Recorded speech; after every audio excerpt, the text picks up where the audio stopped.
Hey guys, Sarah here with the Ketone Craze. So today I wanted to talk to you guys a little bit about the keto diet and eating dairy. Is this okay? How much is too much? Is it a good way to get my fats up?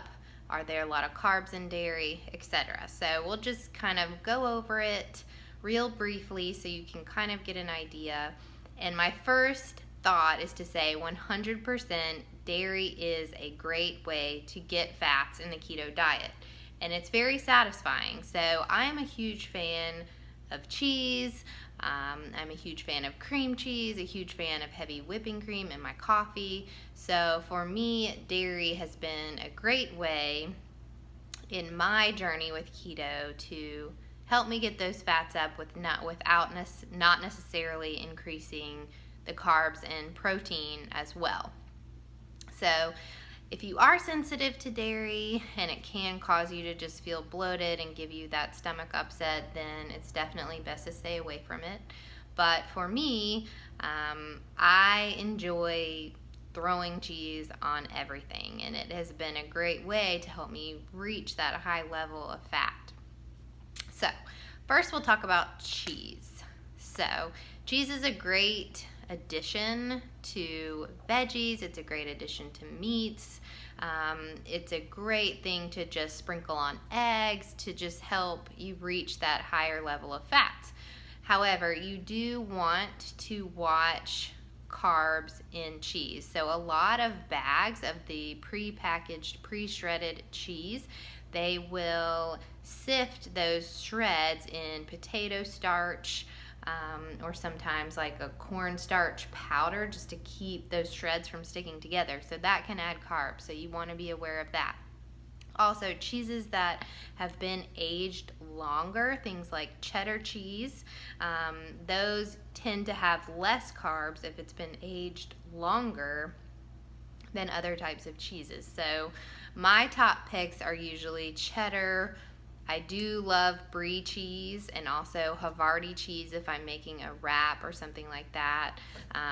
Those to me are my top 3 favorites. Oh, and blue cheese in salads is amazing. So cheese definitely adds flavor. It adds salt, which is good when you need to be taking in also electrolytes as well. Also, be careful for any pre-packaged cheeses. So you all know when we were little, our parents used to give us those Kraft slices of the American cheese.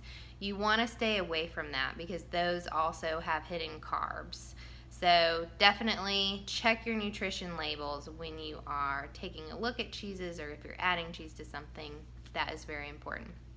So yogurt. A lot of people love to start their day with yogurt, which I think that is great. It's a great source of calcium.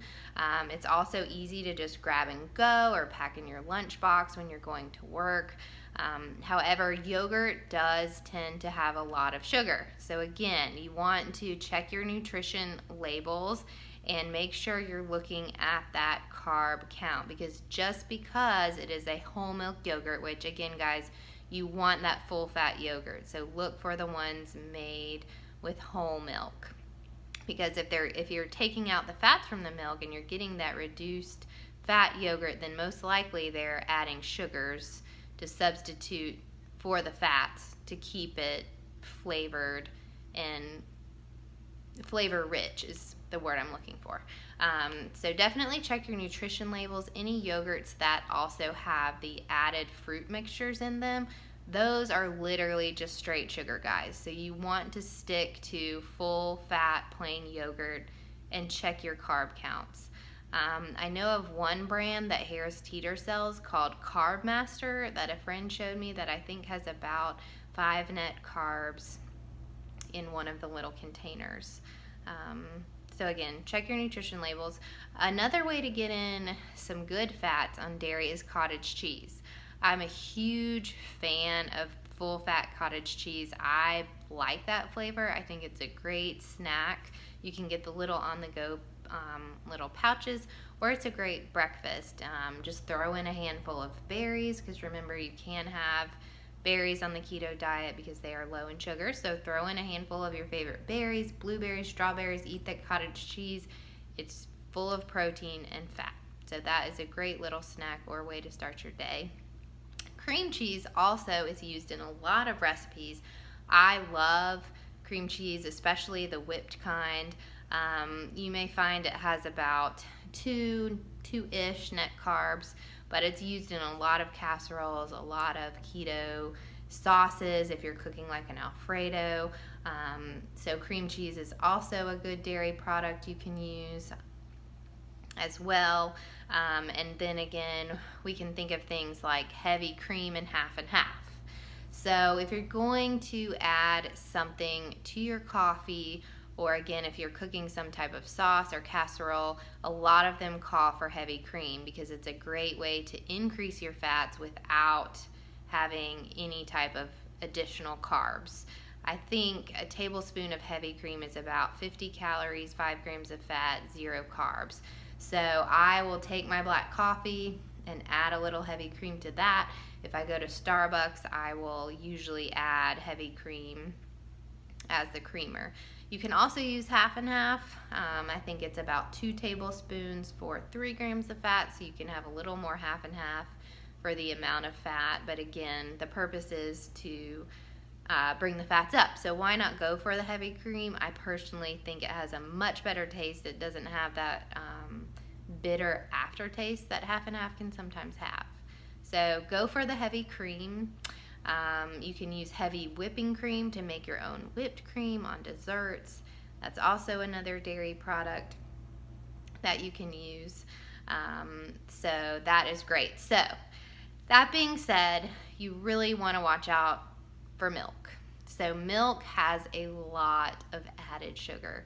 So when you're thinking about, maybe making some keto-friendly granola, or if your recipe calls for milk of any kind, you really want to look for substituting coconut milk, almond milk, and cashew milk instead, or even half and half, instead of using milk, because it has way too many grams of sugar for you to have on the keto diet.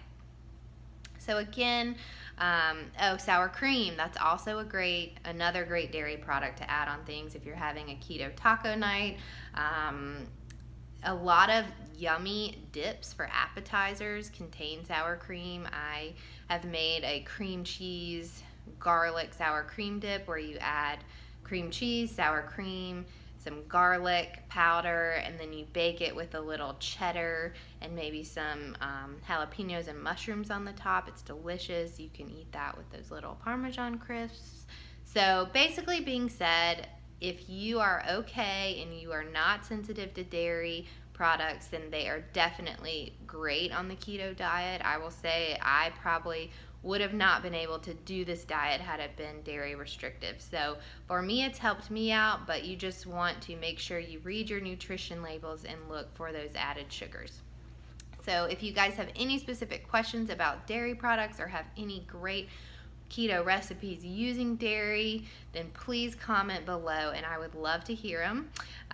If you want any more keto tips, recipe ideas, just keto lifestyle information in general, please follow me at Ketone Craze with Sarah on YouTube. Thanks, guys.